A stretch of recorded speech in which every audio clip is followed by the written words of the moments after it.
ఎప్పటికైనా సొంతం. రాదురా ఏ విజయం నీ కోసం నా కోసం, ఎటుపోదురా నువ్వు చేసిన కష్టం ఎప్పటికైనా సొంతం.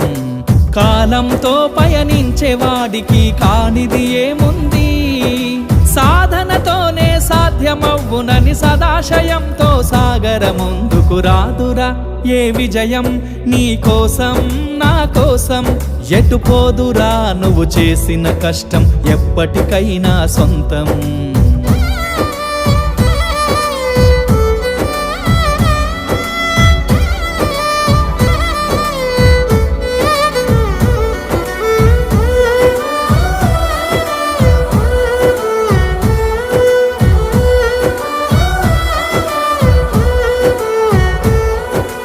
ఆకాశంలో అలలాగా పోయే ఆ పక్షులనే చూడు, అనుకున్న